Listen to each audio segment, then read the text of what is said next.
오늘 시간에는 남북 왕국의 타락 상태에서 표적을 통한 교훈을 보고 예언을 통한 교훈을 보고 있는 가운데 두 번째로 저주에 대한 예언입니다. 열왕기상 20장 35절에서 21장까지입니다. 20장 35절에서 36절은 선지자의 예언대로 말씀을 듣지 않는 자가 죽습니다.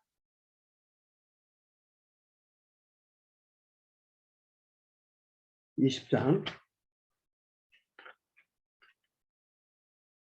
35절 선지자의 머리 중 한 사람이 여호와의 말씀으로 그 동무에게 이르되 너는 나를 치라 하였더니 그 사람이 치기를 싫어하는지라 저가 그 사람에게 이르기를 네가 여호와의 말씀을 듣지 아니하였으니 네가 나를 떠나갈 때에 사자가 너를 죽이리라. 그 사람이 저에게서 떠나더니 사자가 그를 만나 죽였더라. 하나님의 사람이 동무한테 나를 치라. 하나님이 시킨 거예요. 근데 동물을 어떻게 치겠습니까? 그러니까 이것을 우리는 그 상황만 보고서 판단해 가는 거예요. 이게 어려운 거예요. 여기는 하나님의 뜻이 있었잖아요. 그걸 모르기 때문에 와서 치료하니까 동물을 칠 사람이 어디가 있습니까? 죽습니다. 어떻게 보면 상 받아야 되는데 죽는 거죠. 이건 뭐예요? 하나님이 하시고자 하는 일은 반드시 해나간다 이 말이에요. 이걸 갖다가 도덕 윤리적 관점으로 너 잔인하니 뭐하니 이걸 보라고 한 게 아니에요. 하나님이 주관하시는 거다 이 말이에요. 모든 걸 하나님이 주관한다. 사자가 어떻게 와서 죽이는 걸 어떻게 보여? 사자도 사람도 주관자가 누구다? 하나님이다. 주인이 하나님이다. 그들 뜻대로가 아니다. 동물은 본능대로 움직인다. 본능이라고 하는 건 왜 그런다 했어요? 우리가 모르니까 모르는 가운데 가지고 있는 것들을 본능이라고 그래요.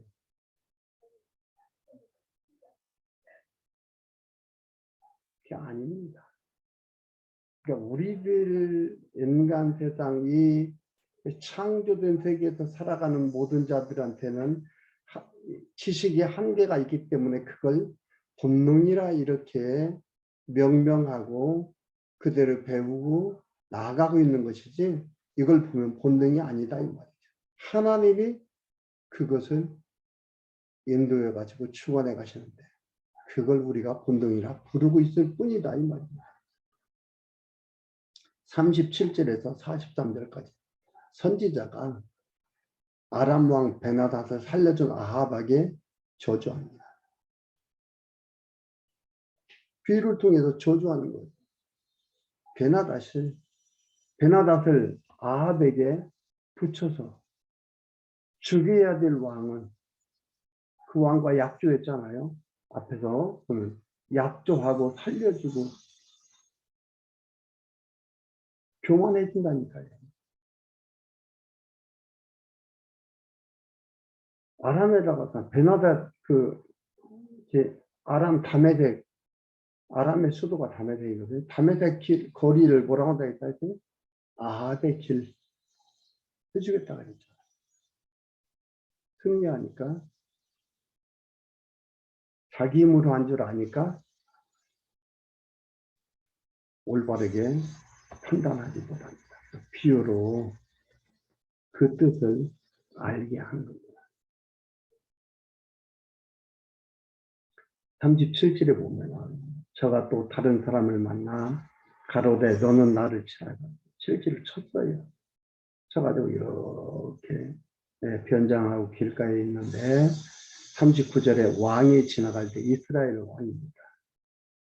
이스라엘 왕 아합이 지나갈 때 소리질러 왕을 불러 가로되 종이 전장 가운데 나갔더니 한 사람이 돌이켜 어떤 사람을 끌고 내게로 와서 말하기를 내 생명으로 저의 생명을 대신하거나 그렇지 아니하면 네가 은을 한 달란트를 내게 내어야 하리라 하였거늘 종이 이리저리 일불 동안에 저가 없어졌나이다. 이스라엘 왕이 저에게 이르되 네가 스스로 결정하였으니 그대로 당하여야 하리라. 저가 급히 그 눈에 가려운 수건을 벗으니 이스라엘 왕이 저는 선지자 중 한 사람인 줄을 알아본지라. 저가 왕께 고하되 왕하고 얘기하기가 어렵잖아요. 감히 왕하고 얘기하니까. 그러니까 이런 일을 통해서 왕하고 대면을 하게 하는 겁니다. 그러나 왕에게 고하되 여호와의 말씀이 내가 멸하기로 작정한 사람을 네 손으로 놓았은즉 베나닷을 아람 왕 베나닷 놓아준 걸 얘기합니다. 네 목숨도 저희 목숨을 대신하고 네 백성은 저의 백성을 대신하리라 하셨나이다. 이스라엘 왕이 근심하고 답답하여 그 궁으로 돌아가려고 사마리아를 이릅니다. 선지자가 아람 왕 베나닷을 살려준 아합을 저주하는 거예요. 그렇게 한다. 1절에서 10절까지 21장 보면은 21장 1절에 10절 이세벨이 포도원을 뺏으려고 나봇을 죽일 것을 명합니다. 사람의 욕심은 한이 없어요. 우리가 잘 아는 사건이잖아요. 한이 없어요. 내가 가지고 있으면 됐다. 만족한다. 없습니다. 없어요. 자꾸 취하려고 그래요.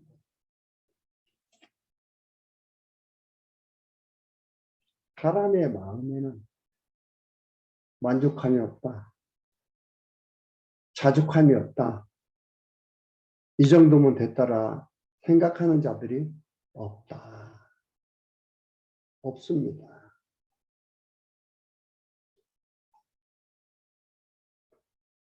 11절에서 16절 나봇이 죽은 후에 아합이 포도원을 취하려고 내려갑니다. 똑같은 거죠. 11절.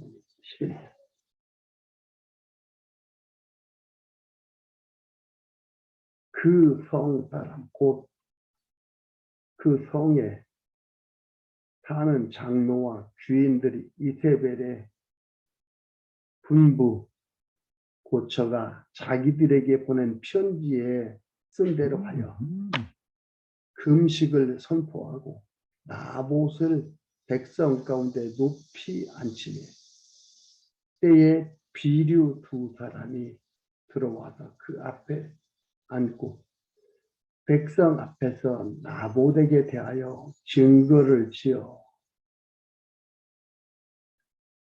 이르기를 나봇이 하나님과 왕을 저주하였다 하며 무리가 저를 성 밖으로 끌고 나가서 돌로 쳐 죽이고 이세벨에게 통보하기를 나봇이 돌에 맞아 죽었나이다. 포도원을 뺏어야 되겠는데 나봇이 안 주니까 죽일 것을 명하고 또 비류들이 깡패들이 와서 청부업자들이 이제 와서 그를 죽입니다. 나봇의 포도밭이 욕심이 나서 이세벨이 나봇이 돌에 맞아 죽었다 함을 듣고 아합에게 이르되 일어나서 그 이스라엘 사람 나봇이 돈으로 바꾸어도 주기 싫어하던 바꾸자고 해도 주기 싫어하던 포도원을 취하소서. 나봇이 살아있지 아니하고 죽었나이다. 아합이 나봇에 죽었다 함을 듣고 곧 일어나 이스라엘 사람 나봇의 포도원을 취하러 그리로 내려갔더라. 한 나라의 왕과 부끄러운 일이죠. 이게 사람의 포도밭을 취하고 갖고 싶어서 그를 죽이고 거짓말하고 저주했다. 17절에서 26절 엘리야가 아합 왕과 이세벨의 죄를 책망하며 저주합니다. 저주에 대한 이야기. 여호와의 말씀이 디셉 사람 엘리야에게 임하여 가라사대 너는 일어나 내려가서 사마리아에 거하는 이스라엘 왕 아합을 만나라. 저가 나봇의 포도원을 취하러 그리로 내려갔나니 너는 저에게 말하여 이르기를 하나님께서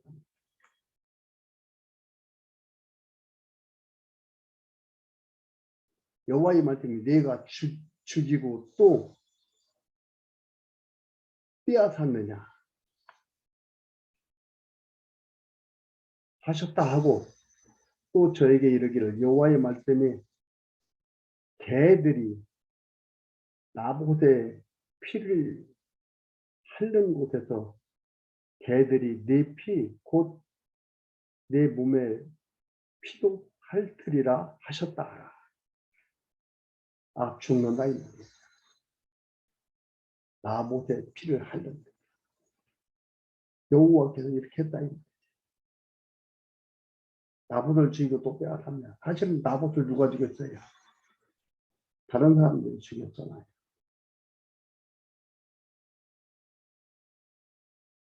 이세벨이 죽이도록 해서 죽인 거예요. 아합이 죽인 거 아니잖아요.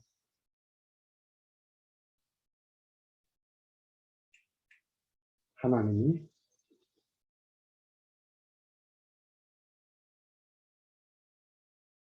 이들을 통해서 이 방법으로 나봇을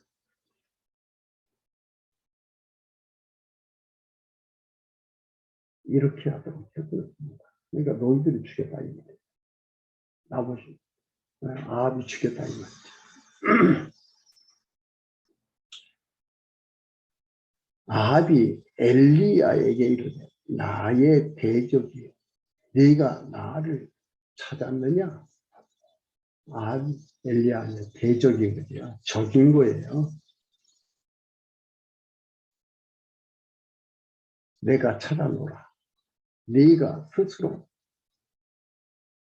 팔려 여호와 보시기에 악을 행하였으므로 여호와의 말씀이 내가 재앙을 네게 내려 너를 쓸어 버리되 네게 속한 남자는 이스라엘 가운데서 매인자나 노인자나 다 멸할 것이요 또 네 집으로 느바스의 아들 여로보암의 집처럼 되게 하고 아이야의 아들 바사의 집처럼 되게 하리니 이는 내가 나의 노를 격동하고 이스라엘로 범죄케 한 까닭이니라 하셨고 이세벨에게 대하여도 여호와께서 말씀하여 가라사대 개들이 이스라엘 성 곁에서 이세벨을 먹을지니라. 아합에게 속한 자로서 성읍에서 죽은 자는 개들이 먹고 들에서 죽은 자는 공중의 새가 먹으리라 하셨느니라 하니 예로부터 아합과 같이 스스로 팔려 여호와 보시기에 악을 행한 자 없으므로 저가 그 아내 이세벨에게 행동하였습니다. 저가 여호와께서 이스라엘 자손 앞에서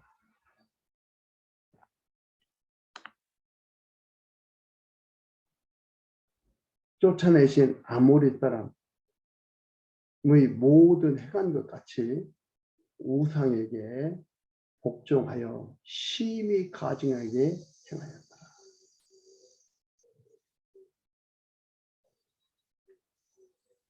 저주합니다. 우상성기는 하는 거예요. 마지막 27절에서 29절까지 아합의 겸비로 인하여 저주를 아들 시대로 옮깁니다. 27절에 아합이 이 모든 말씀을 들을 때에 그 옷을 찢고 붉은 배로 몸을 동이고 금식하고 굵은 배에 누우며 행보도 천천히 한지라. 여호와의 말씀이 디셉 사람 엘리야에게 임하여 가라사대 아합이 내 앞에서 겸비함을 네가 보느냐. 저가 내 앞에서 겸비함을 인하여 내가 재앙을 저의 시대에 내리지 아니하고 그 아들 시대에야 그 집의 재앙을 내리리라 하셨더라. 저주 안 한다는 게 아니에요. 이게 엘리야를 통해서 저주하게 해놓고 아합이 이렇게 하니까 하나님이 돌리셨구나. 그 얘기하려는 게 아니에요. 하나님께서 엘리야한테 아합의 진멸될 것을 예언했어요. 아합의 왕위가 박탈이 되고 그 족속들 남자들이 다 죽게 되고 하는 그러한 일들이 있어지는 거예요.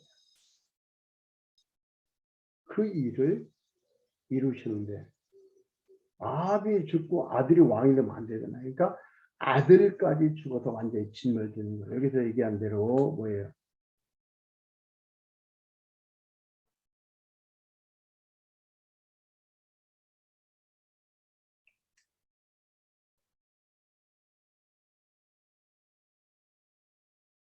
(24절에) 보면은 아합에게 속한 자로서 성읍에서 죽은 자는 개들이 먹고 들에서 죽은 자는 공중의 새가 먹으리라.